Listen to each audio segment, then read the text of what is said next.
Okay, high performance relational database. First thing is we're SQL based. We're basically aiming to be SQL 99 compliant to what's called the core portion of the standard. If you ever read the standard, I hope to God you never have to. It's extremely long, tedious, was written by a committee. I've met some of the people, it's kind of scary. It's very long, it's very nitpicky, except for in the places where the vendors have implemented different things and don't necessarily agree with each other, and then it's very vague. So everybody can be SQL 99 compliant. We're 92 core compliant. We're very close to being 99 compliant. We even have certain aspects of 2003 standard. If I go into 5.0, I can explain those. We try to be stable. It's a very important thing to us. Scalable. We've been embedded in anything from routers on to, if you've ever done a search for a airline ticket, you're searching in MySQL. If you've ever seen an ad pop out of Google, you're seeing MySQL. So our range of scale is actually pretty good. Extremely high load applications. Where most databases, in fact, this is I saw a kind of a bitch session from another vendor who was complaining about the designs of a very, very popular up-and-coming language, which I think at least one of you had a book on. Namely, the complaint was, wait, this is a horrible way that you've designed. You've designed this application framework. You've designed it so you do all dynamic SQL, and it's been designed so you have thousands of connections, and databases aren't designed that way. Well, except for MySQL, which was their complaint. They couldn't scale quite as far as we could. And it really has to do with an accident of the original design, which was that Monty was interested in threads, and Monty got an early access to a 64-bit architecture that had threads and some other stuff. He was kind of all interested in. So MySQL's fundamental design, where a lot of vendors have had to go through a design change of going from pre-fork processes, which was earlier designed for databases, and moving into threaded design. MySQL never made that leap because MySQL in the beginning was always a threaded beast.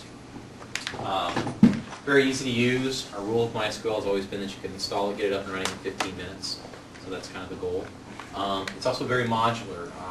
It's not as modular as I would love it to be, but we've went for a lot of being able to do things like create loadable engines so that it can actually handle multiple storage engines inside, function additions, daemon components.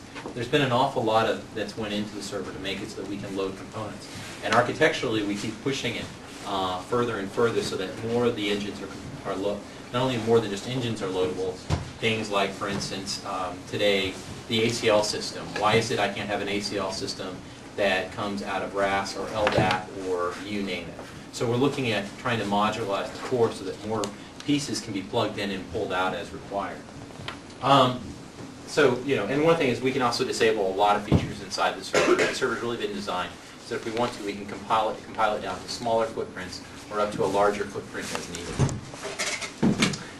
Client library support. Right. Yeah. Good question. So these various SQL features, how reliant on the underlying storage engine are you for the various SQL features, or are the majority of them implemented on MySQL? There's a base understanding, or there's a base, this much must be done. But beyond that, it's a lot has to do with the actual engine itself. For instance, foreign keys today, only engines that have had internal foreign key implementations, NODB, SolidDB, they can actually use foreign keys because those engines. Other design, and we're actually changing that within the 6.0 architecture. Foreign keys are coming from the engine design up to the actual full server, so that any engine should be able to use foreign keys.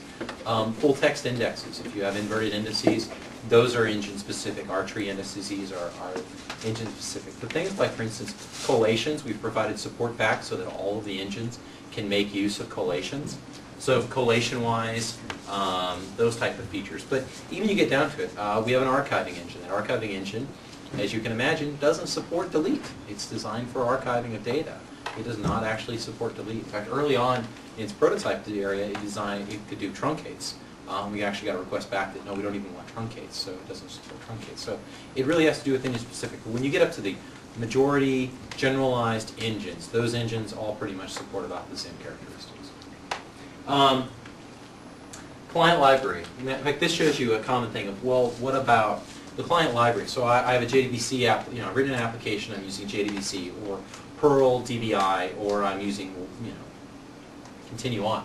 To you, the engine itself really doesn't matter. The SQL queries you generate are sent against the engine.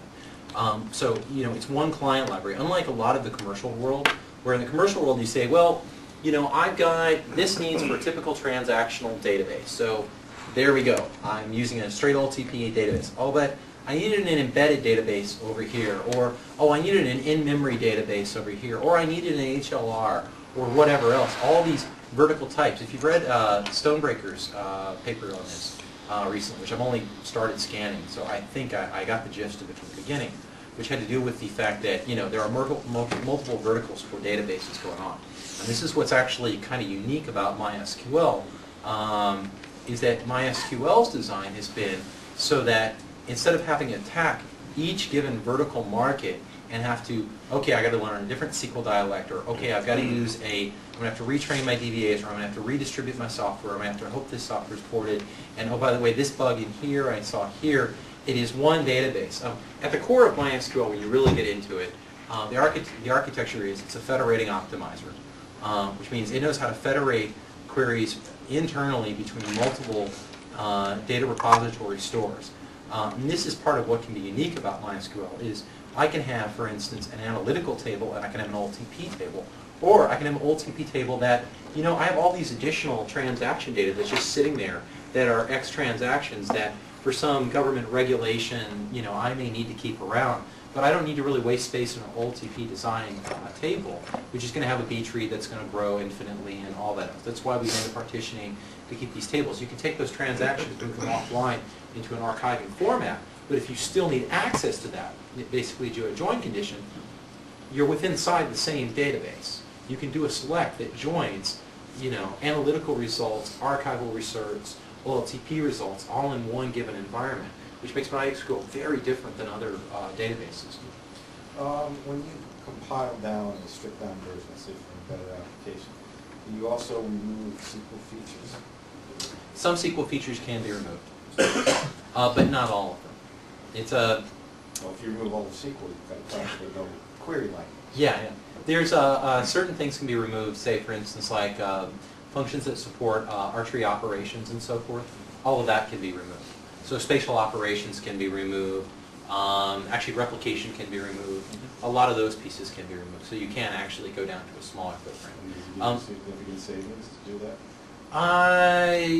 It can be. Removing the storage engines tend to remove most of the, by cutting down to a smaller set of storage engines. The other ones, not as much. One thing is we move forward and we make things more modular.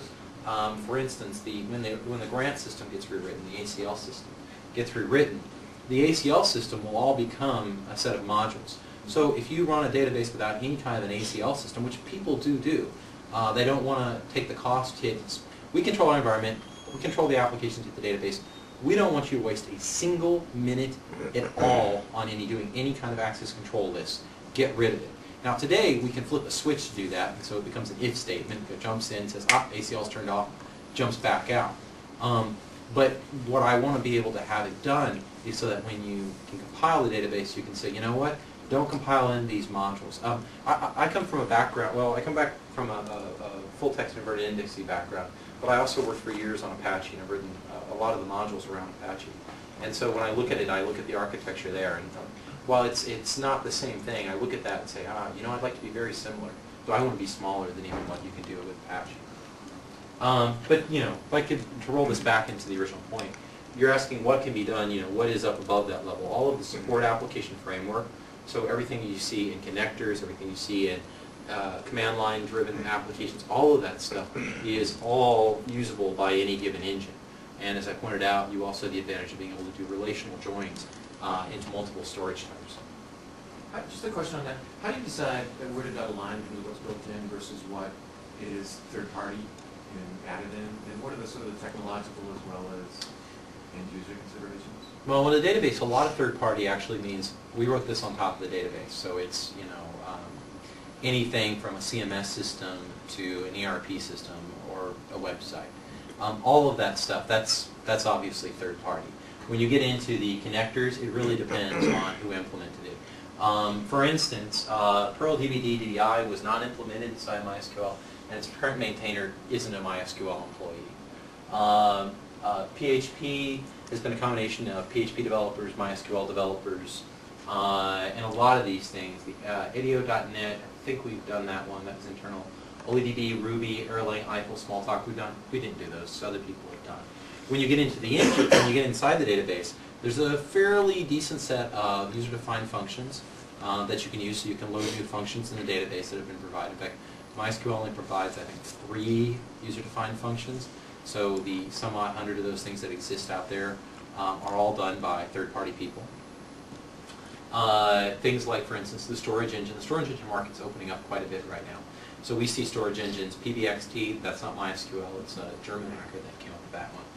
SolidDB, InnoDB by Oracle. Let me see what else has been done out there. There's a Russian developer that implemented a storage engine that is actually a replicating file system. The database actually looks into the file system, but at the same time as new files are generated, the database handles the replication of the file system, so synchronizing multiple machines, which is, on the level of database stuff, kind of makes your mind kind of tear a little bit trying to figure out why the hell somebody would do this. But it's really neat, and it's kind of useful. So, you know, a lot of third-party stuff like that. So is it open enough that people can actually go in, they can do this, and then you consider whether or not to sort of make it part of the main release? Is that sort of? Yeah, it can either be part of the main release. You can get distributions to pick it up. You know, it's the core that we tend to work a little more on. What's the relative performance difference between something that's sort of a third-party external and then an internally built in? You know, for a user-defined functions, for instance, it's a difference between how a function that is dynamically loaded based on how the operating system performs, based on a compiled-in function. So I think there's like 4 extra op calls, something like that. So we're measuring it in stuff that only really like heavy geeks really give a shit about.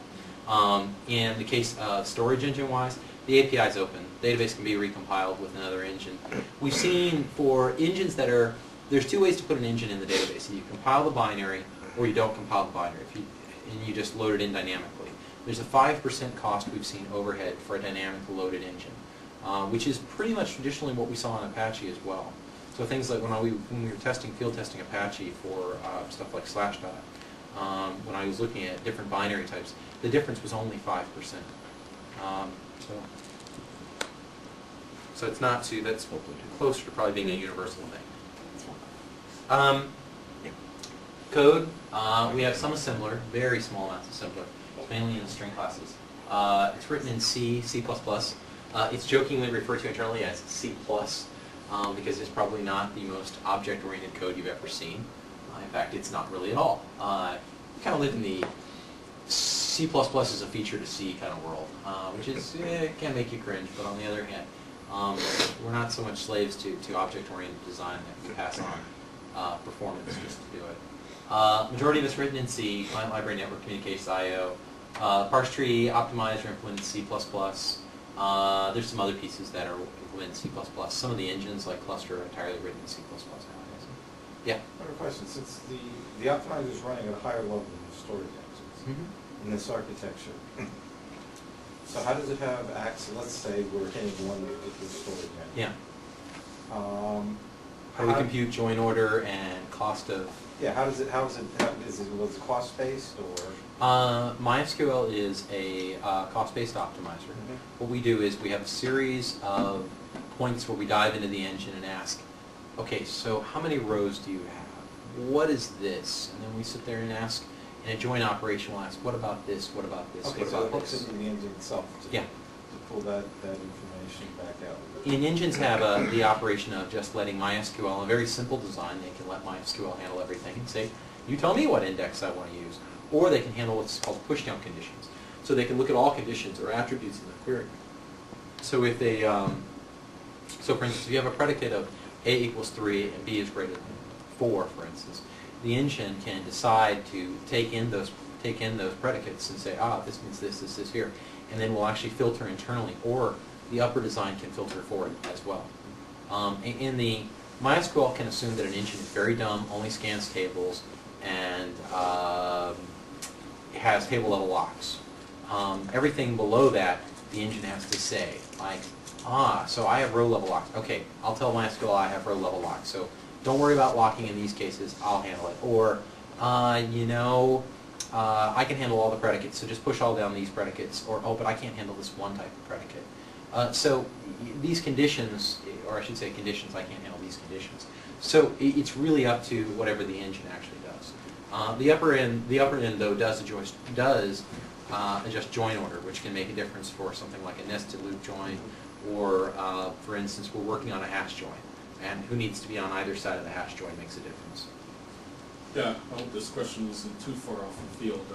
I have a very deep interest in the replication capabilities of MySQL. I was wondering when MySQL would have multiple mastery capability. Today they have dual master, so you can master two databases against each other. Somebody's asking about features people aren't often aware of. The dual master one is something that most people aren't. So you can take a master and another master and cross-point them at each other and have dual master. In fact, as of 5.0, we can do offset incrementing. So what you can do is you can take a database and say, I want to pre-allocate to know that I have 100 databases potentially in the future.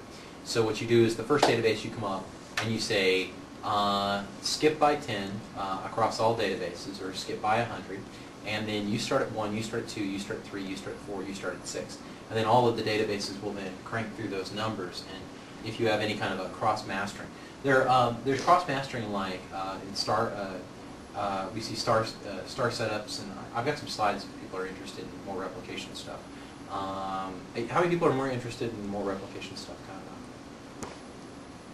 Okay, I was going to say I can jump through some designs, but there are ways of doing that and setting it up. If we get enough time near the end, depending on which side sets we go through, I'll go in and I can walk you through the different patterns. Okay.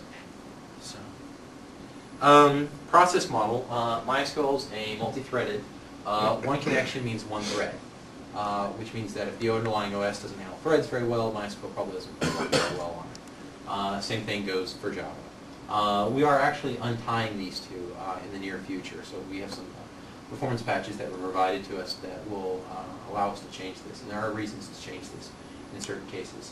The amount of memory required per thread is actually pretty low, so as far as having many threads, that's pretty low. I've seen sites like, what was it? There are a number of sites that run more than 2,000 concurrent threads at any given time. So, and that's a lot of threads. There was actually a study done at IBM using MySQL and one of the earlier transactional engines, where using a 2.4 kernel that was heavily patched under Linux, they got the server up and running under 10,000 concurrent threads, which would be impressive to see even on a 2.6 kernel. I think. What was the hardware? Something that ran on, it was IBM hardware, and One of the mainframes running? Nah, it wasn't a mainframe. It was, I don't remember what it is anymore. They had, this was a study that was done back in 2000 and 2001. What was it, Intel, or it was not Intel hardware? No, I think it was Intel. I don't think it was PowerPC based. How many transactions per second were they getting with that? How many Were transactions they per getting a lot of throughput, or were they just kind of You hanging know, on this to was the vendor connection? benchmarks. I was just impressed that they got 10,000 connections open and were able to get data out of the database. But at the time, it was one of the earlier storage engines, and they were testing that storage engine versus, I think, NODB at the time. And they were kind of trying to show that they could have better scaling under large S&P environments. And they just created a ridiculous environment just to see what it would do, I think. I got a similar story. And what architectures work better at multi-threading? Linux, SunOS, AIX. I hate to take sides in the pissing wars for... Well, I'm just curious what your specific opinion is. I mean, even if it's... Well, I specifically prefer to deploy... Linux on Intellish-like hardware. That's my personal preference. I have a strong interest in Open Solaris right now. Sun had recently given me a box, and I've been playing with it. So I'm On Spark or on Intel? Spark, actually. Okay. I think it's a 240.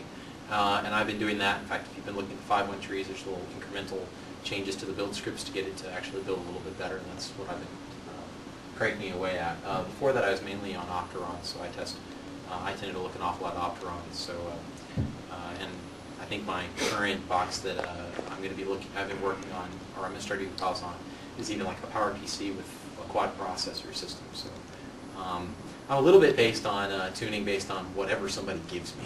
If somebody gives me something, the odds of me then coding on it is much higher compared to if I have to actually pay for it myself or have to, you know, get somebody, you know, if I have to write a check for it.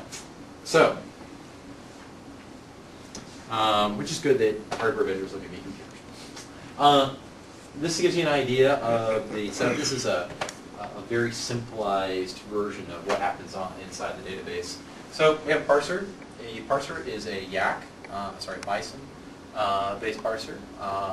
It has a Lex, which was hand rolled some many years ago. So it's not a true Lex anymore. It's just the output of Lex has been modified by developers over time.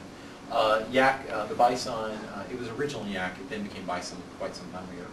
The Bison-based parser, that is all split into an optimizer, and then there is the retrieve store. The retrieve store is basically, internally we call this the storage engine interface. What we also call the connectors here, sometimes shims. And then what you can see is multiple engines: MyISIM, Heap, NRDB, MySQL cluster, and then even a number of custom engines that we've seen over the years. There's this great picture during a point where Friendster was scaling, and at one point they just hit the wall. No more traffic, no more users, nobody can get into the site, whatever. And so they sat around, and what they had is, if anybody's familiar with graph engine, what a graph engine looks like, it's something that traditionally we don't have inside of databases. It's the whole, you know, I know you, you know, blah, blah, blah, blah, blah. So it's not a true, it's not relational in the normal relational sense. So to do a lookup in this environment, a really fast lookup, the typical way relational data has been stored traditionally in databases with row formats is not good for this kind of thing. You can do it though, and there's papers out there by me about how to do it. But in Friendster's case, they had fixed a 6-degree relationship, which is just really hard to compute in the first place. So what they had is they had this graph engine on the side. It was a piece of code which would then generate a thing like, okay, now we have 8 million users in the database at a 6-degree relationship. That means anybody who knows anybody generally has, at 6-degree relationships, 1 million users. Crap. Which was the first time we ever discovered in the database that doing a select blah, blah, blah, wherein 1 million records didn't perform very well. We weren't aware of that. Nobody had tried to shove a million integers into the end clause and shove it into the database and see what happened. That's not something that while we optimized for it, it's not something I would still recommend ever doing. So what they did though is they said, you know, this ain't going to work. This is really not going to work. Customers can't get in. So they did this last minute hack, which turned out brilliant for them, which is what they did is they went in and they took their graph engine and then placed it under MySQL as a custom storage engine. So instead of building an in list with 1 million records, it was a relational join. Now, a relational join by a federating optimizer internally is a shit ton faster. So you see this great curve where going up, site's dying, boom, continues on up. And that was based on, performance-wise, by bringing in a custom designed engine. And there's many other custom engines out there that have been designed by other companies. People like Google, a bunch of others have them. Yeah? So when they wrote this engine in, it still has to support basic SQL syntax? Or That's the beauty of the custom engine design. All it is it's a, if we get to a set of slides to it, all it is it's a set of, you inherit from a C++ class, and then you extend whatever methods you want to implement. So it's good, of course, everybody does implement usually scanning reads, because reading data is always good. But for instance, inserts, updates, it's all up to what you decide you actually want to implement. One of the recent engines that are coming online, I think it's the, I'm not sure if I'm going to get it right. Which one is it? I think it's InfoBright. Yeah, it's InfoBright. Doesn't implement insert. It uses all bulk loaders to bulk load data into tables that are outside of the database. It's just the SQL interface is used for reading. So just as it's just as one possible way. MyISIM. Next set of slides really talk about just a few engines themselves. It's faster for mostly read-only applications. There's no transactional overhead in MyISIM at all. It also uses, for this means it also has table-level locks. So if you have lots of updates going on simultaneously on single records, not such a great idea. It has non-locking inserts inserted at the end of the table. It takes less disk space than the average engine will actually take up. So its footprint on space, we typically see with transactional engines that don't use any kind of compressed page format. Rule of thumb is about 3 times the original data size, and that's not quite industry-wide, but it's damn near close. So about 3 times overhead. That's kind of one of those great generalizations, but MyISM is nearly 1-to-1 during storage. And it uses a whole lot less memory for updates because it's just traversing rows doing updates and having set up an entire transactional environment. MyISM is pretty damn amazing as far as you think, well, who needs an engine like this? But you'd be amazed to find out who actually stores data in this thing. And there's terabytes of data stored in it in cases. Heaps, very simple in memory database, so everything's stored in memory, does not survive a restart, so it's very much designed for, I have temporary data, I have session cookie, I have session data, things like that. It has both hash and B-tree indexes. It doesn't do partial key index searches. It's got a fixed length record format, which means that it's pretty fast for copying memory internally. It also doesn't have blob or text support, which for some reason I'm thinking somebody added that, so that slide might be out of date. But if we were discussing at dinner, there was something I'd implemented in the database.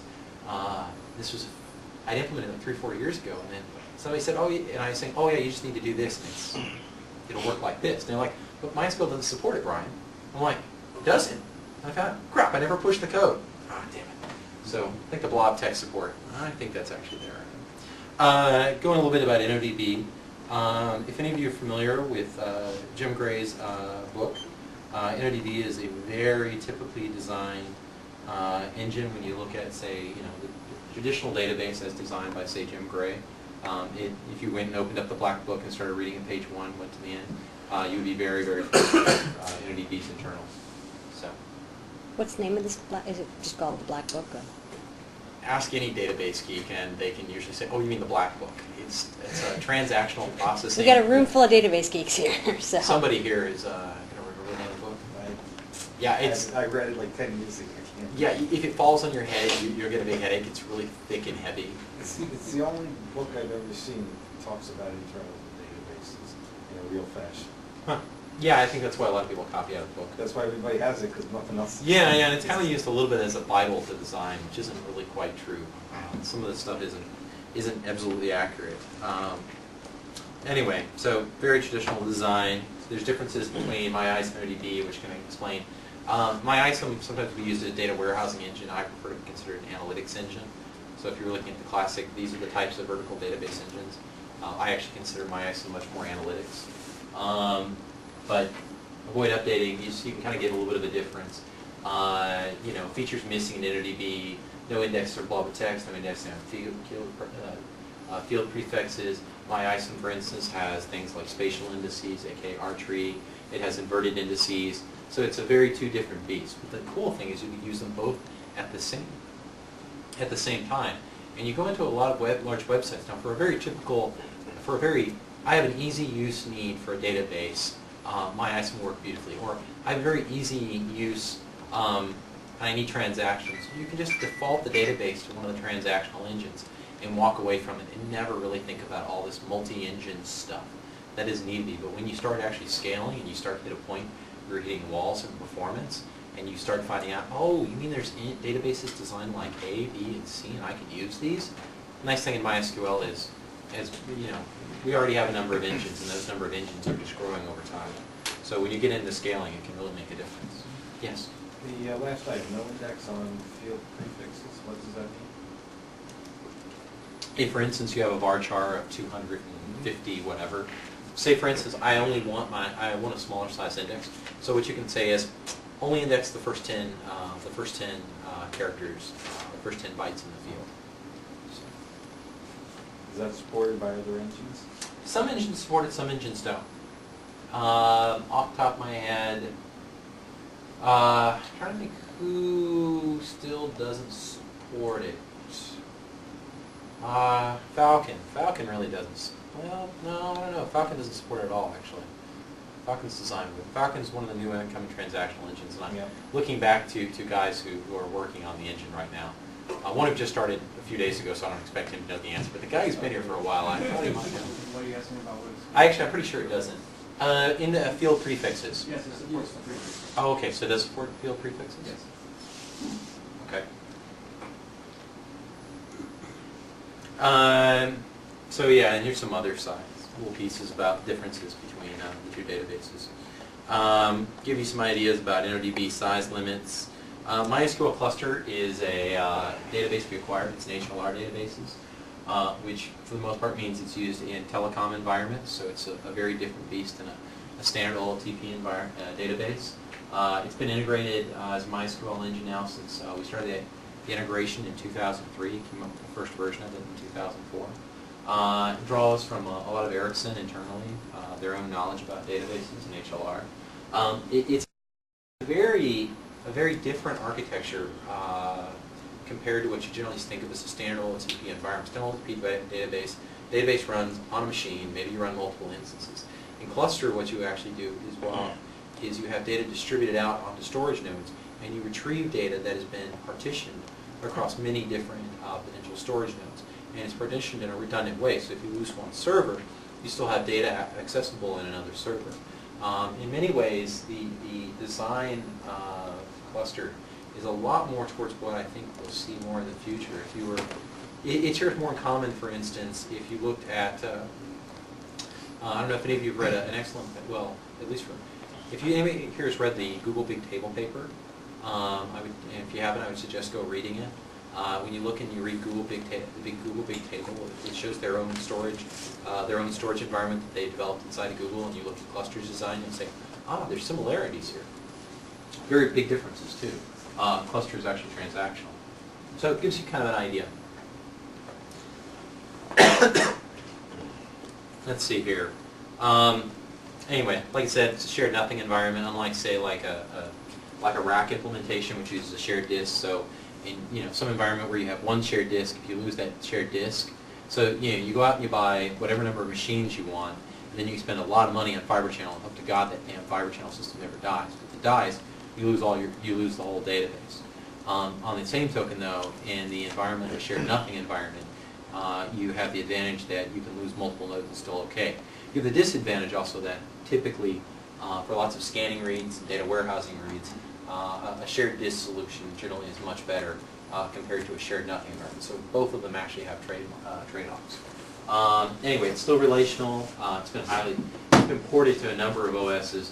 Though it says Microsoft Windows, we don't currently have a port available for it at the moment. So. Data distribution. This shows a little bit about how actually cluster can be distributed. So anyway, like I said, you have data redundancy because you're using a synchronous replication internally. You can do a lot of switchovers. It's got online upgrades. It's a really interesting design, and if your product can actually meet its needs, what you're doing, it's pretty terrific to look at it. Let's see here. What else do we want to talk about tonight? You guys were asking me about getting multiple things done here. Okay, let's see. This is store procedures and functions, 5.0 beyond, feature roadmap. Let's go find another set of slide deck to look at. So what was the other topics we wanted to hit? Replication. People want to hit replication? Yeah. Sound good? Okay. You're going to be able to cut this up for multiple podcasts because you say, oh, this is Brian talking about such and such. And this is. I assume she's using this material for her future endeavors online. Hey, so we can see where this slide deck came from. Hey, this is replication clustering use from the 2006 conference. That's who I am. Terms that I use in the slides. Just for background, what is replication? Replication is the copying of data from one instance of MySQL to another where all the results are guaranteed to be the same on both ends. Namely, I do an insert into A, B will see that data. It's atomic, which means that when I start up a transaction, if the transaction fails on A, it's going to fail on B as well. It's non-blocking. What we talk about in the industry is a two-phase commit, namely Zawodny, and they both commit, no go here.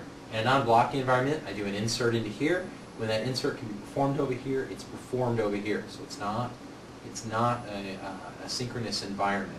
This is important though because the cost of a synchronous environment for a two-phase commit can be extremely expensive. Yeah. Does that mean your results are dependent? There's a delay in the insert that is dependent upon which server you query? Yes. Early on in, so I didn't do the intro to who I am, but I'm responsible for a bunch of open source stuff, and also responsible for, if any of you all have had to spend any of your time, reading comments on Slashdot and cringing, I am one of the people responsible for that as well. So when I changed Slashdot over years ago to using a replicated environment, namely having a master and many slaves, I, at the same time, started what was called the reader farm. So when you go to Slashdot today, most pages are generated off the reader farm. And what the reader are is they're just databases that are just replicated copies. One of the things that I had to change when I got to that architecture was when you hit create a comment, the thing is I had to go in and put a little HTML that says your comment may not appear immediately upon the page. So yes, that's the kind of thing you have to look at. It's like, is it going to be okay that two users might see slightly different data? Or the same user? Yeah, or even the same user. Because like, hold it, I loaded my page and where's my comment? Those bastards, they've already deleted it. I always knew there was a conspiracy here. I hate Rob Malda.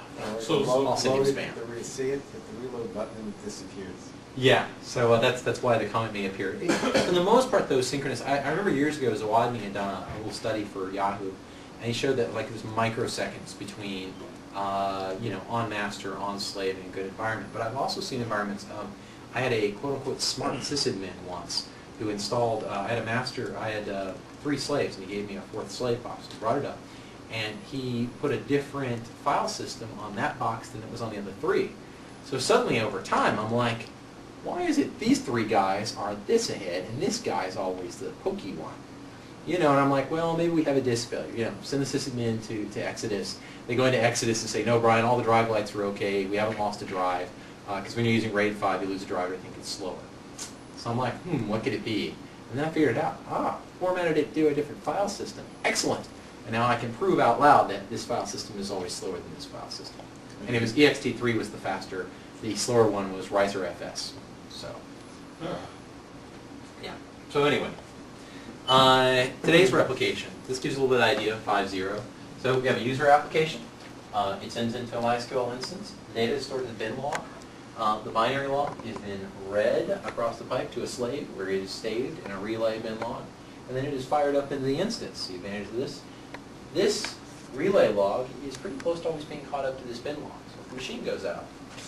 In the earlier architectures in 3.23, replication data would be read and executed, read, executed, read, executed. The problem is if you went down or it got too slow, it didn't have its own backups to come up from. I think it was Zawodny who originally suggested this for an architecture change. Yeah. Well, what happens on simultaneous updates? On simultaneous updates? Or the kit, that's always a slave. Yes.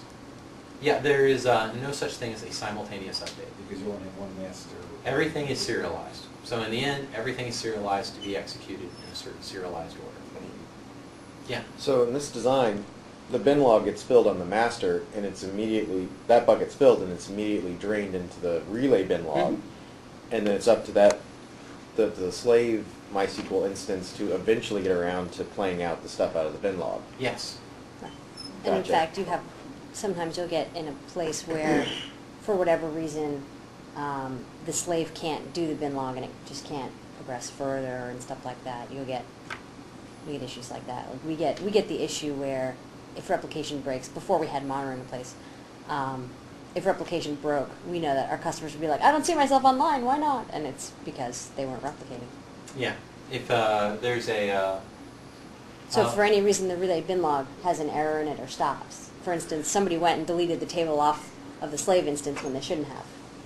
So somebody did something perfectly fine on the master that had a table that was there, and then... Or even more brilliant, they inserted into the slave on a primary key, and Right. the primary key was then inserted over to here. it is best not to insert data or update data on your slave. They are read-only copies for a reason. Yes, they can be sometimes by people who are really thinking it through modified, but it's not in general a very good idea. 5.0 architecture, like I said, it's got connecting slave, connecting masters. It has separate I.O. threads from SQL threads, namely I.O. threads are the guys who go and fetch data. SQL threads are the guys that actually apply data. Clustering. Now, here's the funny one. Before I said replication can equal, clustering cannot equal replication. Replication is not real time. Namely, we do the insert here, it can appear over here at whatever period of time. Replication by itself is not fault tolerant. Namely, a record could be stored on the master that doesn't make it to the slave before the master is chewed up. There is no two-phase commits. We cannot be for sure that the record and the slave can actually be sent if somebody has went and manipulated the data on the slave. There is no commit possibility to know that, yes, this will eventually replicate. In a great world where you don't have a dumb DBA or somebody who went in and messed around with their fingers on the read-only slave, you're in good shape. But if anybody does that, no two-phase commit, it's not tolerant. So if you have a storage engine which enforces those kind of rules, would it then work? Yeah, NDB is a good example of that. NDB internally does replicate to multiple nodes. So you can have multiple front-end MySQL servers that are all talking to the storage node. So they handle the synchronous replication internally. There's a Solid actually may also be spraying out that part of their product.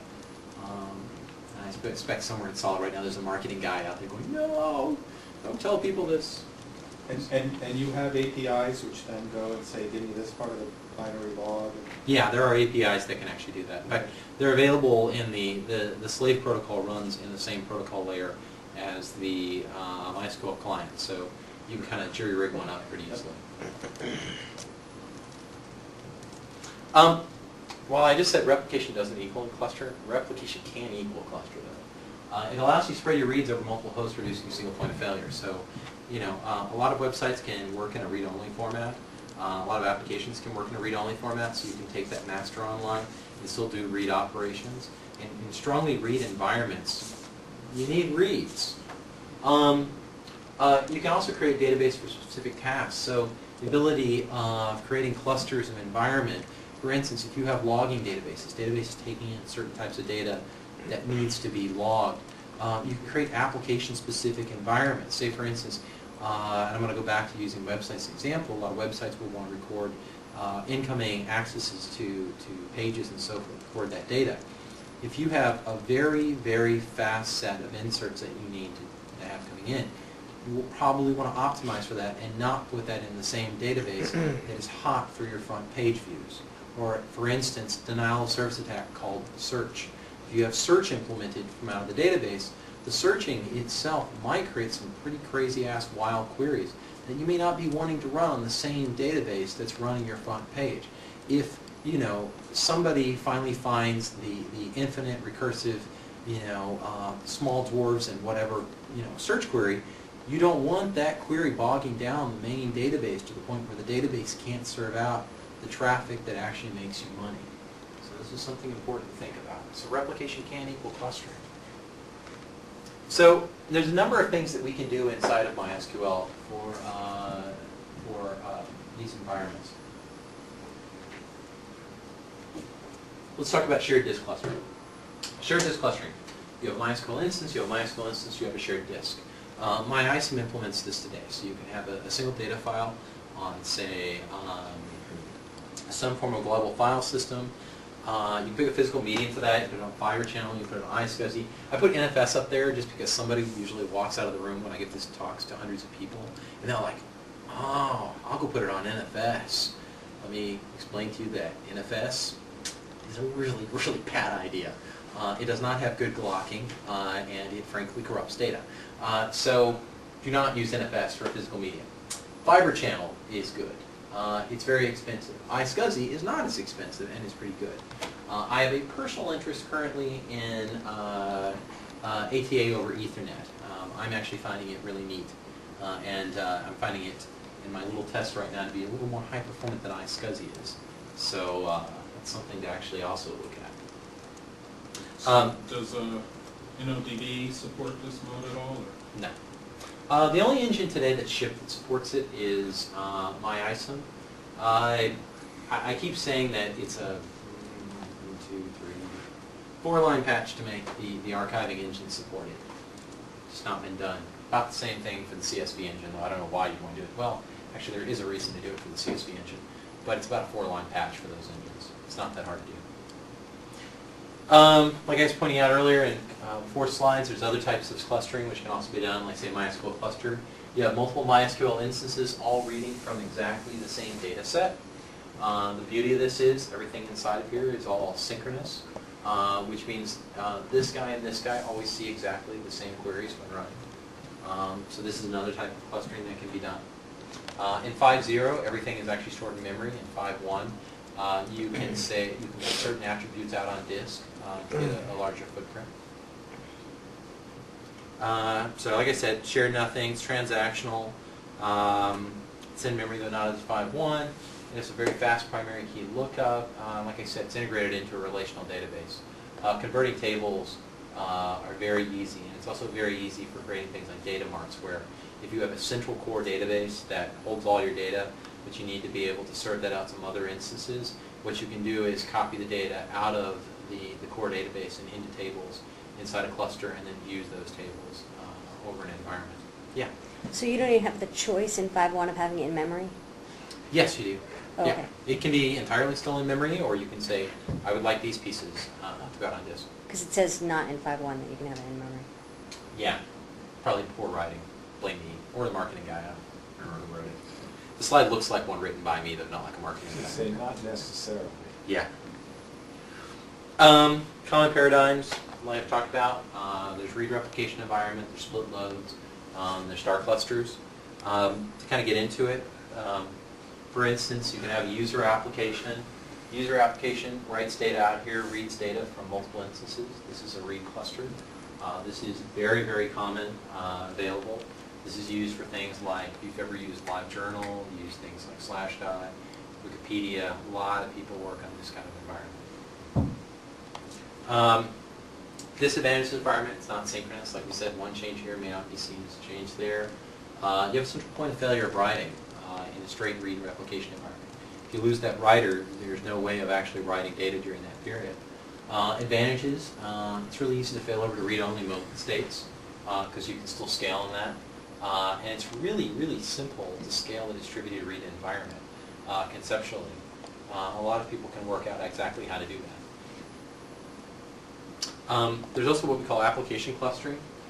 For instance, user application up here, whatever, regular website, you name it, sends in data, handles a transaction, create a story, create user, all that stuff, traditionally transactional needs, but we need inverted indices and we need to do analytics works against it. Well that means a different storage engine, but I don't want that running on the same database, so replicate it here and replicate it into a different storage engine over here.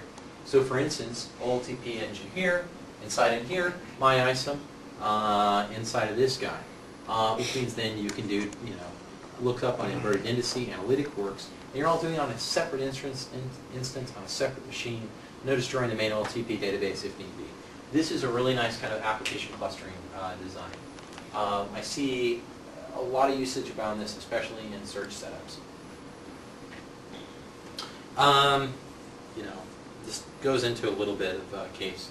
Slashdot early on had just a single database design. We moved to this. Searches stopped becoming denial of services because they wouldn't take so much resources from the database. The database couldn't serve up front pages. Logging examples. You have a user application, generates a ton of data. You can optimize the machine for writes, so writes all the data, replicate it over to a MySQL instance.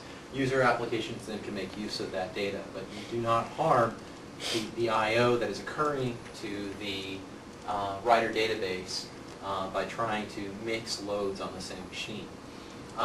You can also do things like, for instance, we have a black hole engine. Black hole engine basically just is a pass-through engine that just sends data directly to the binary log itself. So you don't even end up with having to work about any double writes. Replication handles everything, sends everything out. So you can really set up, if you're really concerned about it, you can set up very performant environments in this way. Is there like a threshold at which that sort of becomes almost a requirement? At what level of connections or writes? Or Yeah, I don't have a, I have thousands or tens of thousands or hundreds of thousands? well, what kind of application? A web base. Logging. Logging, I have found that when you are doing, well, see, it's all based on hardware. If you asked me this question in 2003, I would have told you on commodity hardware as of about 2001, aka the VA-built hardware, something like their 2U machines. Those machines with full bore write on 4.1 could do about, on a normal access log like schema design, they started falling over at about 3 million page writes. So about 3 million traffic pages, they tend to have problems. That's in terms of 2001 high-end hardware. TCPU, not that it really matters, SCSI disks. What could it be today on a much faster environment? Who knows? And that's 3 million over what period of time? That was 3 million, I'm thinking of it like a 24-hour period. So burst rate pretty high. 9/11, it had to be turned off. The amount of page views that came in through Slashdot on 9/11 were so great that it actually had to be turned off for about 3 or 4 hours in the middle of the day because the hardware could not insert fast enough. Literally, it was causing problems with the web heads. It was filling up web heads as Apache processes were waiting and timing on this, so it had to be turned off. I don't know. The typical 9/11 is significant in the case of this for many reasons significant, but is that a lot of websites fell over that day. CNN fell over. Slashdot did not fall over, unlike most other sites. We actually scaled to 3 times the normal. Actually, we lost count at 3 times the normal traffic load, and we had no idea of how much farther it actually went. And it was tuned. So I had some very good tuning parameters to figure out what we needed to tune for the future based on that. But yeah, in that case, it went over the over maximum. So 3, 4, I don't know. Probably, I suspect it probably failed at about 5 million if I really sit back and think about it. On a modern hardware with modern write capability, you got to having a pretty big site before you're really going to hit this problem. And if you do, there are ways of doing it now that were not available back then as far as changes MySQL made. The black hole engine hadn't been implemented at that point. Archiving engine hadn't been implemented at that point. Archive is, it's where MyISOM can be something like a multiple of 12 of NODB for write performance. Archive is about the same multiple against MyISOM for heavy-duty write performant environments. So good money, who knows? Insert IO critical, replicate to slaves, work can be expensive, run query. You can also do master to masters to mini slaves. A couple of big websites that do this. They have a master database, they replicate to a slave to keep load off of the master, so all these incoming slaves then all go off to a T structure. There's a 4D tree structure at one company, which I don't know if I'm allowed to name them or not, but they have a 4-level tree structure to go out to many thousands of MySQL servers. So the T structure can grow. So even if you hit the maximum capability of this machine to handle reads from incoming slaves, what do? You break it out into more slaves, you keep going up. And I think I would suspect that if you're curious what the number is on that, it's probably about 2,000. My suspicion is that if you've got more than about 2,000 slaves reading off a single slave, it would probably run into problems. That's it's kind of off the ballpark figure. Master, lower IO master, speedier access to logs, dedicated servers. Writing cluster environments. You'd asked about multi-master earlier. You have 2 master instances here, slaves that can read off both masters. You could do failover to either one of these. Good, the bad, and the ugly about this. Advantage, no single point of failure. You always have a database that you can be able to write to. Or more to the point, until California falls off the ocean, assuming that's where your data center is, you usually are not going to lose that many machines at once. I say that, and I can think of things like where, Exodus is, somebody's pushed the wrong button on the way out the door and hit the fire button, I believe, is the historical story of Exodus losing all of their machines at once and losing LiveJournal and a bunch of GoTo and all kinds of other computers just shut it down. For design, if you're ever building a building, on the way, the door out of the big giant machine room that has, thousands of computers, very expensive, do not put a big red button right there, because somebody might walk up to it when the door is locked and push that instead, which will then fire off the halogen extinguishers and all the other nastiness that can occur. Somebody might do that. Anyway, just a bit of suggestion for any of you all building out infrastructure. But they only do it once. No, actually they've done it 3 times in the history. Same guy? No. My understanding, I think it is the first guy was in an accident, second guy couldn't get to the door, figured that, I just need to hit the emergency button, so pulled the plastic case they'd installed after the first guy left, off the wall, and then pressed it. Third guy, disgruntled employee. So, wow, what's the best way to screw over my employer? Let's just drop the entire employer at once. Smack. With a disgruntled employee, there has to be that button that you can get to. So. Yeah, my understanding is they actually found the employee. Okay, this is pretty much gossip. They found the employee, but it takes to a webcam that was on top of a machine somewhere. So The question is, did they fire the second one for being dumb, I think it was or the third one for being disgruntled? I think it was Because another the third customer. one's at least smart. He learned from the other two. Yeah, I don't know. It's all hearsay. I'm not under any NDAs. Split master environments. Split master, you have multiple instances writing back and forth. Like I said, why split masters? It's easier to fail over, slower queries, easier backups. All right, got a quick question. Yeah. Not so quick. About the split mastering, because currently I've got a situation where I have one master and one slave. Yeah. And what I really like to do is have multiple masters, but obviously that's not available just yet. So You what can I have like to two. do- You can have two. So you can have 2 masters. Yeah, but they're mastering to each other. Yeah, or another option you have is you could set up multiple MySQL instances and then use cluster as your storage engine, and then you could have multiple masters. So that would work as well. But let's say you got this master that's been running for Yeah. a while, and you got the slave that's been sinking off a bit. Yeah. But now you want to set it up where's a split master, you're Yeah. mastering each other. How do you do the sync without? Because there's been updates on the. Well, there's a couple of ways of setting it up.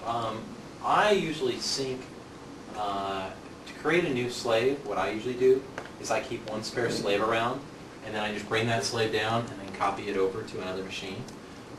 You can also do, if you're only using just InnoDB tables, you can do a, let me see if I can remember off the top of my head, MySQL dump, -- single transaction, -- master data, pipe, MySQL command, --username, --hostname. Send all the data through the pipe to the new machine and apply it to the machine. That is Brian's how to make a slave in under 60-character solution. I've seen people go, holy shit, that's the most amazing pipe I've ever seen. I just copied, terabytes of data with a single little bit of Unix. But yeah, so you can do it that way. I find it is much more sane, though, to keep around a spare slave, take the slave down, and then just use an scopy of the data onto a new machine or an rsync or whatever else. Well, I'm sort of hamstrung because I'm talking about data, what do you call it, dedicated servers that Yeah. do happen to be out in California. Yeah, I set up slave, copy the slave. That's the best way to do it. The star cluster designs, you have to use a script to do this nowadays. You put MySQL instances everywhere. You make them replicate to a single node inside the star cluster, and then what you use is scripts to send the data back. The bin log can be converted to text. So somebody usually writes a clever 100-line if that Perl script that sends data back and forth. So star clusters are great. There are some gotchas in them though. The gotchas, for one thing, is you have to explain this to somebody, and it sounds like a Back to the Future movie scheme. In master nodes feed master nodes, then in return feed in nodes, namely all the data. Data from here goes into here and then gets inserted out. Data from here goes into insert here, goes all out. And sometimes this can be confusing to people as far as how it goes. But that's one thing about the star cluster. Systems can come and go as needed, namely if you lose one of those in nodes. The most famous group I know that uses this is a set of car dealers. There's a dealership in LA that used this environment, and they actually then were replicating out to each of the dealerships a full copy of the database. That was great, so that when, like, you know, one of the dealers pulled the plug out of the back of the computer, they didn't lose the entire network because they plugged it in the coffee machine because it was more important than the computer. The second example was when that same dealership lost their computer. They were able just to send them a new computer because they had poured coffee in the machine because they put the coffee maker on top of the computer. So they pulled the cable there. Anyway, it's a great story. I loved hearing about it. The moral of the story is coffee. Yeah, the moral of the story is don't pour coffee in the Get computer. a UPS for your coffee machine. Yeah, get a different plug for the coffee Plus, if machine. you think about it, when you're trying to sell the car, it is more important to have coffee than customer than the computer out. Oh, I don't know. I mean, But this is also what was interesting in this environment, because for a primary key, you're thinking, well, this environment is not relationally sound. But see, cars all have a unique thing called a VIN number, and that VIN number is completely unique, so they can send that into the network, and it can be sent out or deleted out, which means they could actually find out fraud cases real fast if somebody tried to sell a car in multiple dealerships, because they didn't insert and the record was already there. This was a car that was stolen off one of their lots. So, you know, and this, I got the impression that this dealership, well, anyway, so, they were selling very low-end cars. So, requires primary key conflict resolution, so you have to kind of jury-rig this up. So, there is environments where this can be set up. So when you say it requires conflict resolution, does that happen programmatically, or they get thrown off into a separate table and a human has to go figure it out? Or MySQL internally has two forms of conflict resolution. There's a flag you can set that says, woohoo, go for it, which means it just overwrites each other. Or it has a way where it stops records. So it just stops records, puts an error message in, and you have to go find it, which then leaves you up for a little script that you have to write to sit there and read the thing constantly going, still there, still there, still there, yep, still there, which is kind of common. We also have a new monitoring system, MySQL monitoring system. It had a really cool code name internally in the company, but I've forgotten it. So Merlin. Yeah, well, see, I'm not allowed to say that as a MySQL employee. We're not allowed to use the code name anymore, so I have to remember the monitoring full- advisory service. That's what I said. That's it. That's it. That's the name of the product now. Damn marketing guys. Anyway, Did I show that here? I think I missed that one. okay. I think I did in November. Yeah, it's pretty neat. It's worth taking a look at. So the that thing, it can be used for doing some detection like that. It has rules in it, but if not, it's a Perl script. You can go and write one, or PHP, or whatever you feel like writing. But yeah, and in the case also the conflict resolution was when they got an error, they knew it was a stolen car. I thought that was kind of clever. Circular replication. Circular replication, what you can do is you can set everybody up to look at everybody else. So A to B to C back to A. So you have a circular replication set up. This might solve your problem that you're asking about. It's really easy to add new servers into this environment. Removing servers is also very easy because it's about one command. And all hosts are masters in a circular setup. So for instance, you know, we have a circular setup here. All we have to do is set up a new slave. New slave is set up. What we then do is you rotate the slave into the network. And what you can do is you can expand the circular ring out as far as you need to, or bring it back in. Now it's still not synchronous, and there's no two-phase commit. Namely, a record here has to travel through the system before it'll ever be sent back here. But other than that, it works. How does it know when that record's traveled all the way through the system? There's a thing called server ID. Inside of your replication setup, you have a server ID. This is part of the reason why you always make sure you have different server IDs, because if you don't, the record can go and be back inserted, or will stop at the wrong point.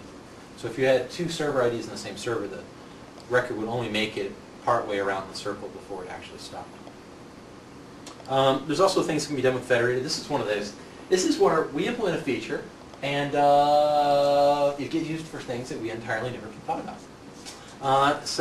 This is one that can be done. Remote tables look like local tables. So in federated, if you say create table A, you then give it a URL, and that URL is then points to another MySQL server. So that table A on this machine is in reality a table remotely on a different database. Now, sounds kind of keen. Well, somebody went off and used this to implement replication with it. So what they did is, as soon as they fired into that table, it fires off a trigger, goes in. So they have a table A that's local. What they then do is have a table B that represents a remote table. From an A, they put a trigger in it that then fires into B. B fires the data off to the remote end. Kind of tricky. A lot of things that this boils down to is you really got to look at your queries figure out when they're expensive, and then think about how partitioning your data off. That is probably one of the key pieces to where we're at in the web environment right now, is it comes down to how did you partition your data up. If you're trying to sit back and you're designing a website and you're saying from day one, how am I going to go about designing this? What you want to do is you want to think about the magic of partitioning. How can I partition this data up? Because at some point, no matter the database you're using, no matter the application, if this thing grows to a certain size, there is no way, the concept of growing vertically. Let's buy a 16 processor machine with X amount of memory in it. You will eventually hit a wall and you're creating a single point of failure. It is really important architecturally now to think, how do I partition my data? And this goes for databases, this goes for web servers, this goes for everything. Begin at the beginning of the day and ask yourself, how are you going to partition this data out? So think about partitioning when you go about doing this, and then wrap that back to all of the different architectures I've shown you, and ask, could one of these apply to my environment when I go about partitioning the data? So, I can next go into 5.1 features. If it's a good time, I don't know if all the pizza got ate. Let's see, it's 8:22. How late does these usually run? Oh, 9 o'clock. Okay. So do people need a break? People keep going? Okay. A break? I never thought about giving people a break. You know. That's brilliant. It's worth to do. Maybe somebody's sitting there at the edge of their seat going, oh my God, I'd really like to get up, but don't want to miss anything. 5.1, business intelligence and data warehousing. Do you guys want me to go through the 5.1 feature list, or I can go a little more in depth on the storage engine side? So everybody who wants to see more in depth on the storage engine side, raise their hand. Okay. And everybody wants to see more on the 5.1 side?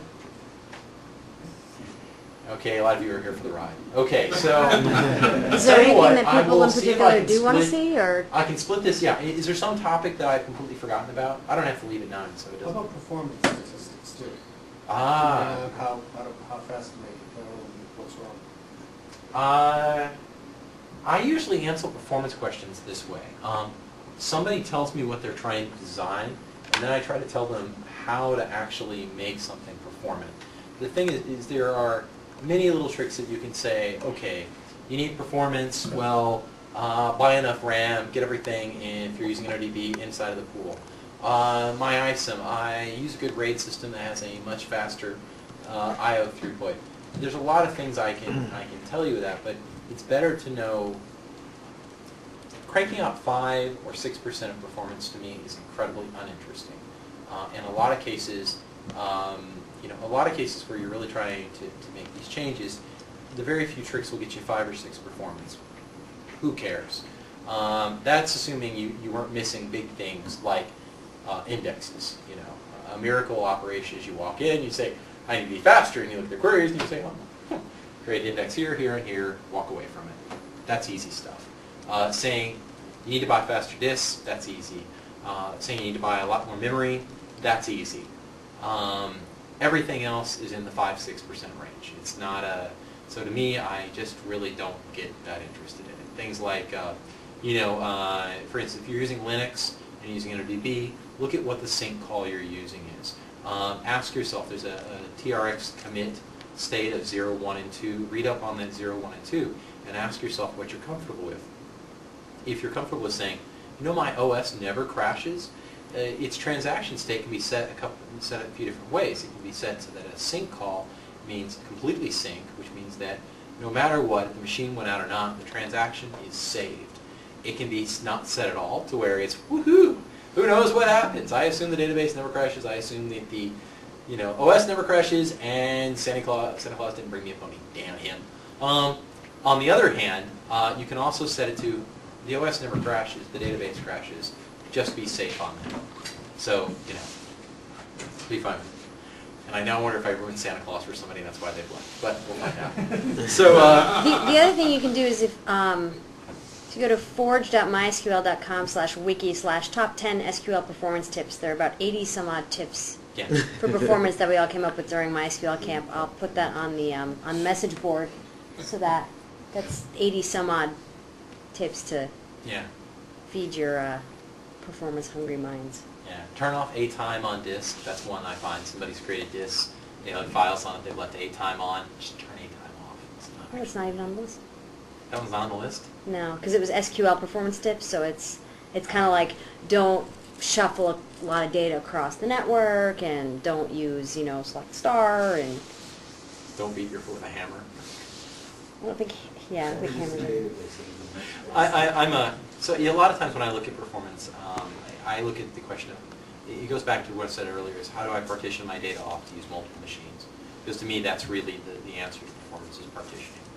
So if you have a database that is running, you want to know what's going on, you go in and do show statistics or some such thing. Show process list, but yeah. Right. So if you wanted to automate that, is that the way to get the information? Do you have lower level interfaces, like programmatic interfaces, where we can go in and Instrumentation, get that sort of data, thing. If you were going to say, this is where there's a marketing guy who will see this online later on and will cringe. Our instrumentation for statistics blows.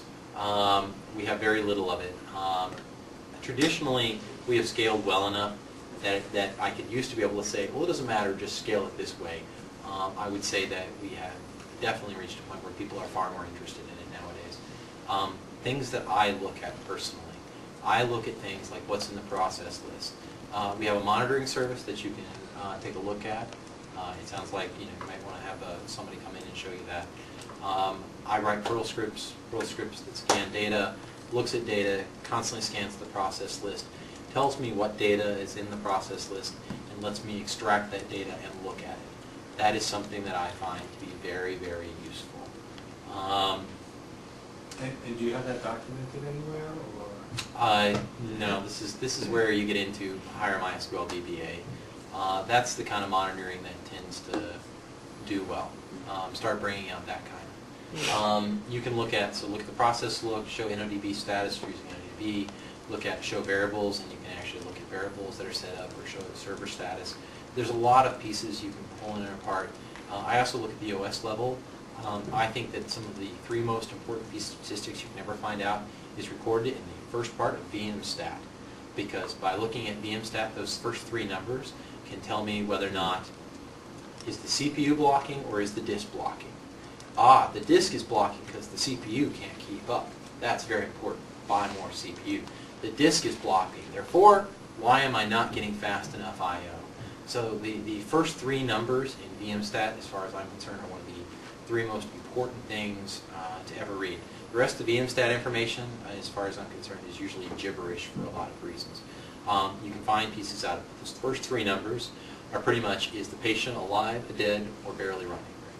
So, What I do is, Yeah. I have a script that runs on my database machines that every 5 minutes runs, and basically takes a whole bunch of this stuff that's important. It takes also things like load. It takes some of the server variables, and I just pipe stuff into awk and get the numbers. So it gets the time, the name of the server, the load, and I'll do some queries like database queries to find out how many people are online. So then I can correlate, how many people are online versus the load, and see if it's actually more people is more load, or what actually is making more load. And where does it's linear to a point, and then it curves, and where that is and stuff. Yeah. It's not hard to get the data. It's more hard to graph and parse the data. And relating that data back to the actual running applications. I have a library I share with a number of other people, which is called, there's a library I implemented years ago called DBX Password, which is a way of obfuscating passwords in the database for handling setup. There's a thing called DBX Password Generic. And one of the key things I implemented there was a comment field. So MySQL allows you to put a comment field in selects and inserts and deletes. Mine actually inserts class name and function when the insert's being done or when the select's being done. So when I look at show process list, I actually see from my application level the class name and the actual method name that's being run. To me, that is just the most valuable data in the world. Because if I'm seeing a certain method and class running constantly, I want to ask myself, why the hell is it in the database and why is it there that long? So to me, that's kind of the things I do. I wish I had a lot better story for it, but that's just where it's at today. What's the syntax for that? Comments Select. and selects? It's in the ANSI SQL spec, but it's select /* stuff star slash, and that's what. Oh, okay, yeah. Yeah, so I just put comments there. That when you're looking at show process list, the process list not only says, well, wow, there's that really long query there. I wonder where the hell that was implemented. It also puts in the class and caller information at the same time. Interesting. Yeah. One other thing, related to different storage engines, are there different statistics that different storage engines provide, and is that Yes. also available through the? Some of the engines have their different status information. So like I said, show NODB status is an example. You can go through, read that, just figure out what is the pool hit rate, what is the pool hit cache, things like that. Falcon's got a few of these that's implemented. NDB has them as well. So you can find it out. Yeah. Sort of a question out of left field about stored procedures and functions. Now, I've tried using them and I've noticed that for every single one I have to give permissions to everything to use it. Is there a way to just globally define a permission to use a stored procedure? Oh, you mean the grantor versus definer rights? Right. Look in the syntax between the definer rights. Definer rights? Yeah, so what you can do is you can define, you can set a stored procedure up that can run as a particular user. So for instance, if you really want to write a stored procedure that can be run, let's say the root user with all privilege because you just don't care, you just want it to be able to tackle stuff. To be frank though, if you really want to write something and you really don't care permissions, you're the runner of that, you control that entire database, you're not worried about it, disable grants. Just disable the entire ACL system in the database entirely and just run the database without ACLs. I'm sure there's some database administrator out there that's going, no! But if you really control everything and you're really not worried about it in your environment, screw it, waste your time. I mean, I went into so many setups where all the applications were running as root with no password on them. Yeah, I hear somebody goes, jeez. Well, you know, it was behind a firewall, it was controlled by a set of 2 people. Well, I don't know if I want to completely. Yeah, that's what I'm saying. If you're really going to disable the, The machine is sitting on the internet, so yeah, it's a bad don't worry idea. about constant.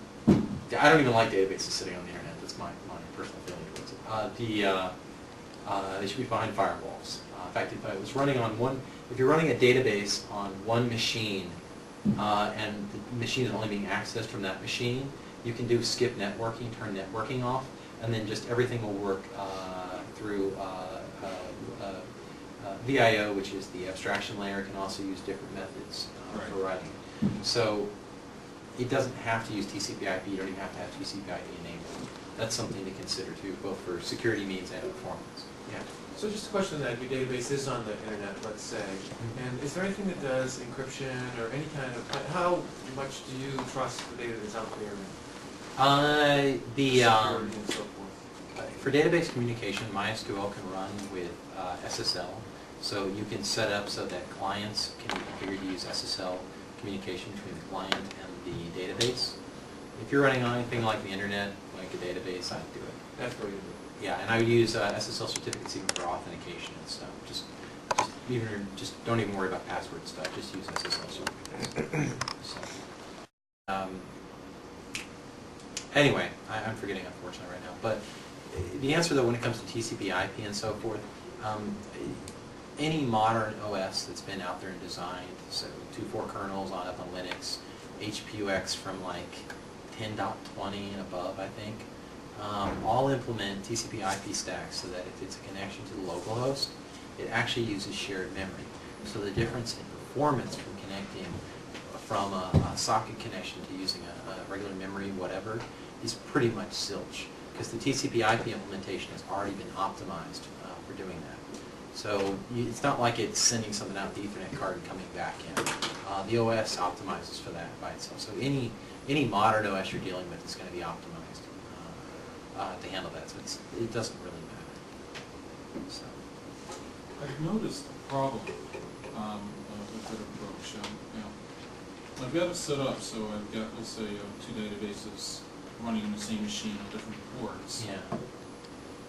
And actually, one is being tunneled to a different machine. Actually, I just use a different port. So, if I say localhost colon 3306 and then localhost colon 3307, and where 3307 is actually being ported off to a different machine.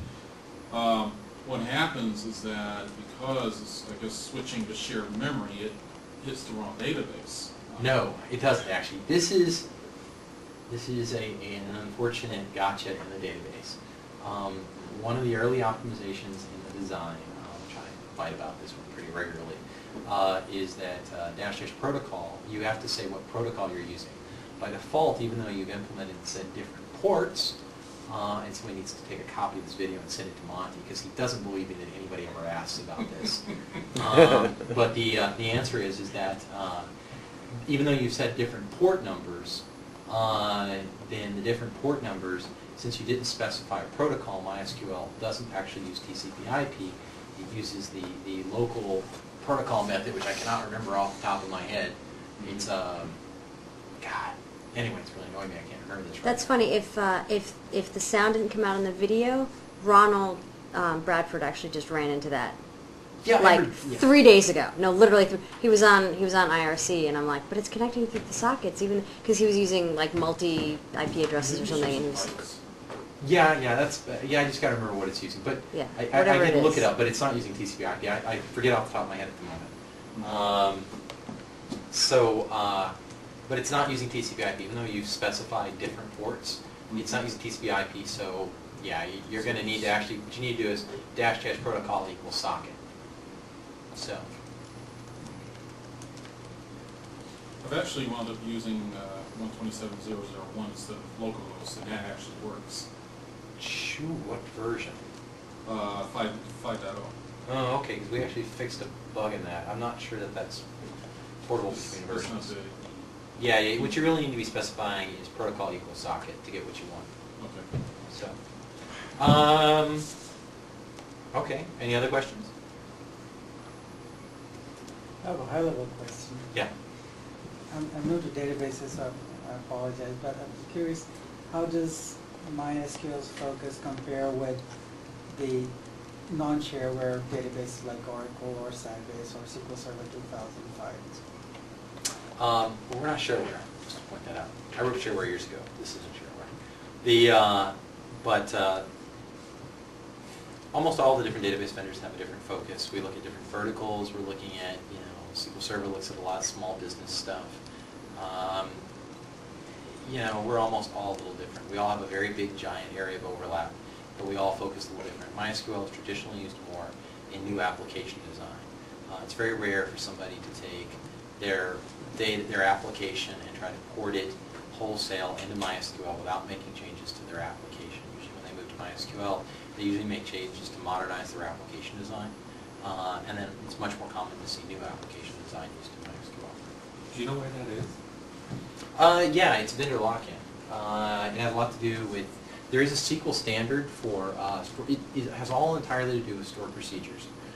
Stored procedures are defined in the standard, or a certain core part of the language is, and then almost everybody extends it beyond the core language. And every time you extend it beyond the core language, it all becomes incompatible soup. So what happens is somebody says, well, we went nutty and wrote a 10,000-line stored procedure, which is kind of not so good in my opinion. I don't believe business logic really belongs in the database. Stored procedure language is great for implementing where it needs to be implemented, but don't implement the entire business application in the database. The database vendors who like to push that will love you, but it's just a really bad idea. I believe that you should generally try to write more neutrally towards databases in general. But it's a lot to do with lock-in. You end up writing so much stored procedure code. I mean, we had this problem if you go back into the 80s where every language had slight language differences between implementation between different vendors. And this stuff, as being a programmer, a very early job I had to write stuff in Pascal. And so I'd sit there and write Pascal, and I'd write it on a little microcomputer I had. And then I would upload it to a machine and then immediately port it to a different version of Pascal. It was faster for implementation for me to do it locally, but that wasn't the end target platform. So what I would do is I just knew each time what I was doing, so I would implement here, use Kermit to send it up to the mini computer. The mini computer would then puke, and I would sit there and kind of hack on it a little bit on the mini computer and say, aha, and then I would try to memorize every change I made, go back in, make it locally, sit there, upload it, and send it. Thank God I don't have to do that anymore. I mean, people talk about compile time. You know, compile time is a real pain in the butt. Kermit time, waiting for the program to get to the machine to compile it, is, well, anyway. It's not like I had a browser I could like do other things. Read more That's faster books. than waiting for the cards to go through the reader. Yeah. How far do you want to go back? Yeah. We can do talk punch cards. We can talk about tape or any other, nasty ass methods that we used to have to use. So. In terms of how MySQL is used, application space, if you were to have like 3 categories, web-based or enterprise, or just desktop, sort of self-contained, how would you split that up? Is it 30-30-30? Is it mostly enterprise and the others are sort of just trailing? I don't know that. Well, I mean, there's a difference between we have paid environment, and then we also have the user base. So I don't know that I can make up numbers off the top of my head, but these are made up numbers. Enterprise level usage. I have no idea. I guess one question is just specifically, how many applications actually exist just self-contained, where people are doing local host stuff and they're, it's all with local? MySQL, local host applications? Yeah. I will throw out the number 100,000, and I'm either off by maybe 10,000, or I'm off by 1 million. It's really, really hard. In fact, 100,000 is probably too low of a number for the number of custom applications out there designed. As far as platforms, Windows versus Mac? Mac's more minor than, say, Windows or Linux. We have quite a bit of Windows. Downloads directly from our site are nearly about half Windows. So we ship out a lot of copies on Windows. You Probably do most of the You Linux. probably couldn't know the answer to this question, but I have a website on Yahoo, and I have MySQL, my database, supplied by Yahoo. Yeah. How many instances of MySQL do you think that somebody like Yahoo would have running? If I knew, probably under NDA, but I don't actually know. And that would be a good thing to go find Jeremy Zawodny's blog and just ask him. And he might actually be able, he might be able to make a guesstimated number as to where it's at inside of it, but who really knows? Yahoo might not know. I'm sure Yahoo doesn't know, actually. I'm sure Yahoo has no idea how many versions of, but that's why I said guesstimated, because I think he might be able to guess at it, a guessable estimate, but I, from the outside, would have no idea. Is it tens of thousands? Probably, but I have no idea. And do they give each of their subscribers an actual copy of MySQL, or do they have do I somehow create an instance of it for my I hope they're doing shared instances, because if not, that's a very expensive setup for them to be doing. I'd like to believe they're profitable. So most of the time it's shared instances you actually see for most of the hosting providers. I think Sherry was describing to me Dream Hosting earlier, and how Dream Hosting does it. They actually give a single schema, I think, database per user, right? Yeah. Well, they give you have to create each database separately, each schema separately. So you can have more than one. Yeah. But you can't kind of intermix. I mean, you can have the same user use more than one database instance, but you can't like go in as the root user because it's a shared instance, and you have a shared namespace. So you can't necessarily just have a table called sales. Yeah. Or a database called sales, anyway. Yeah. I just actually switched to Dream Hosting, and so I'm not far enough along to really know, but it seems like on half-price hosting, for instance, it's one database is your limit, whereas on DreamHost, it's like unlimited, so for roughly the same price. Is there a reason either technologically, or is it just purely, is it a licensing thing with you guys, or? It's GPL, so it's certainly not a licensing thing. Yeah. I suspect somebody either made a business or an architectural decision internally about how permission setup works, and that's how they got it. That would be how I would assume. So it's purely an implementational sort of thing. Yeah, How they from our decide. standpoint, they could have done anything. From the database standpoint, they could do anything. Who knows how they set up their Right. scripts. It Or- could very well be that they decided to not have that namespace issue where everyone wants a database called sales. So now instead you have to have one really, overstuffed database with all the tables, and then, Yeah. it eliminates the problem of people going, why can't I have a database called sales? Well, now you have to have, one sales, two sales, three sales for your different applications or whatever for using those things. Yeah, you might want to look into using dedicated servers, because that might, you own that whole machine. That's and right, you can yeah. create as many databases and as many whatever is on there as you want. That's what I did. Isn't it overkill to use MySQL as a desktop database? No, not at all. Scales both directions. Makes a nice, think about it, it's got a small memory footprint, so it's got a small connection overhead, so it works just fine for you know, having a single instance of MySQL collecting data for you in a box. My laptop has a copy of MySQL always running on it, and for not development reasons, but for actual just little scripts that I have running on my laptop. So in fact, I think every laptop I've had that's at least run Linux has probably had a copy of MySQL always running on it for my own reasons. So, yeah. Okay, another off-the-wall question, which you may have an answer to or not. Now this has to do with PHP compiling it to use MySQL versus MySQLi. Yeah. I actually have need to be able to do both, and I've noticed recently sometimes I can get it to work and sometimes not. Not a PHP developer. Or more to the point, I don't develop very advanced PHP code, so I've never run into the problem. Right, but from what I understand, support for MySQL was moved out of PHP. And They pulled the connector out of it so that it could be compiled in, which I'm a fan of because it solved the whole problem that when you compile PHP into an Apache stack, if the PHP version of MySQL and the Apache version of MySQL didn't line up, you got a big nasty core dump. So I'm actually glad they moved PHP out. They moved it out of the PHP core. That way they used a shared library like they should be using shared libraries for it. So what I could say is maybe if you're using somewhere where they compiled in a copy of MySQL, and then they compiled in a second copy of MySQL, if they didn't use the same versions of MySQL, then you'll get an incompatibility. I don't know if I'm stretching it out there. Yeah, actually you highlighted something because I actually compiled Apache as well, so maybe they're getting different copies. Yeah, that's kind of you can get if MySQL is compiled into PHP, but then MySQL is compiled into Apache via a different module or some other reason, then yeah, you can get a pretty big old nasty core dump out of that. So, yeah. Could you give a rundown on the licensing issues, you know, what you pay for, what you don't pay for, what's legit? I mean, can you ship? Yeah, it's pretty easy. It's GPL. Follow the GPL. GPL is pretty simple in this case.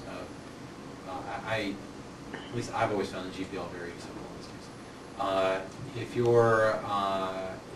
First thing is, if your software is open source, then you have not a thing to worry about or not a concern. It's all good. If you're in a shop and you're not distributing MySQL, namely you got a website running MySQL, then it's GPL, it doesn't matter. If you compile MySQL into your application, don't provide source to your application, and then ship your application, then you can't do that because that would violate the GPL. What you need to be instead doing is you contact us and we can give you a commercial license to MySQL, so you can buy a regular commercial license, and then you're fine doing that. So that's kind of the short of it. And does compile in mean that if you ship it, but you don't, you know, it's not actually compiled in, but it's a database that's running on your machine all the time, and you use it to create databases and access it as that? Well, if you think about it, though, it's yeah, because if you ship the machine, okay, if you're shipping the computer, then you're distributing the computer, Right. and you're not providing source code to the rest of the software that's on the computer, right? So it's a GPL violation. So yeah. You know, if you're providing source code to your application, but you're still shipping the computer, then no, it's not a problem at all, because then your application is GPL, MySQL is GPL, everything's fine. So it's, you know, the simple answer is open source stuff. That solves the problem. You extend the greater commons, and I have found so rarely in life do many people actually have a legitimate reason for not actually open sourcing software. If it's security related, then I damn well hope you open source it, because if you open source it, that means other people will look at the security and find out whether or not it's really valid or not. If you think that you have a brand new CMS system which is so greater than anything out there, the answer is you probably don't. If you go back and you read it, just like how calculus was developed in multiple places in the world at the same time, if you think you have a brilliant original idea, it is probably because your brilliant original idea is built on ideas of other people and other ideas. So if you're coming to that conclusion, there's probably someone else on the planet coming to that same conclusion. In fact, there's not even someone else. There are 20 someone elses that are doing it. Guy Kawasaki had a really nice blog post about this about 6 months ago, where he was talking about people coming in and pitching VCs, and they say, well, this original idea, nobody's done it. That's such a cruddy answer, because if it's an original idea and no one else has ever done it, or nobody else is doing it, that probably means there's absolutely no value in it whatsoever. You know, because, well, guess what? You know, if it's valuable, everybody comes to ideas about at the same time. That's why in part I think patents are rather questionable. People come to the same ideas at the same time. So anyway, But if that's my yeah. soapbox stand. If you have an application that requires installation of MySQL that you don't do, like WordPress, for instance, you don't have to do it. It's only if you're actually redistributing It the depends. actual MySQL. Well, yeah, I mean, usually you have to compile against MySQL or some portion of MySQL to support MySQL, so, yeah. Well, I mean, there are plenty of, well, I guess a lot of them are open source anyway, but That's exactly if how you can get yeah. around it. Just ship open source. Is there an issue with the new GPL license that, listeners just talking about this DRM stuff, and you can't install it on machines that... The GPL3 may have DRM catches in it. Yeah. There's really not, the GPL3 is not standardized. MySQL is GPL version 2. And it is 2 and not 2 and above, or 2 and... No, it's 2. In fact, we changed the license in the last month or so to making it 2 and now it's 2 and above. Yeah. So we're now explicit. So just like the Linux kernels, Yeah. we may change it to GPL version 3, but let's find out what the GPL version 3 is before we sign up for it. Oh, that's good. So, other questions? This is maybe observation interesting, the GPL 2 and above. It's not clear who gets to define GPL 3, 4, or 5.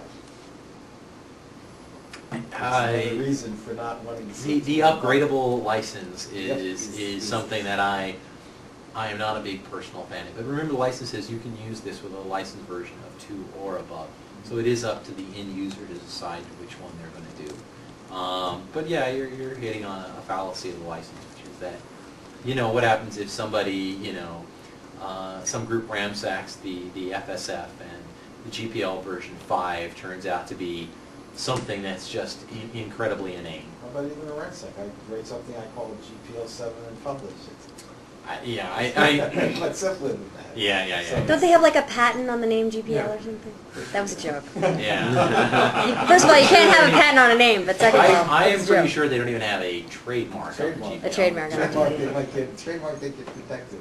Yeah, so, yeah, I don't really lose a lot of sleep over it. There are many different open source licenses. They all have wonderful, they've all been implemented for very wonderful reasons for the most part. And I'm actually a fan of the zlib library, which says, we don't orient it, go and use it for whatever. And I've been a fan of that license for certain things. So, anyway, other questions? So, okay. So how much time we got, or should I probably? You guys are looking kind of tired. I don't think everybody ate all the pizzas, so. I thank you very much for coming, and hope you have a great evening.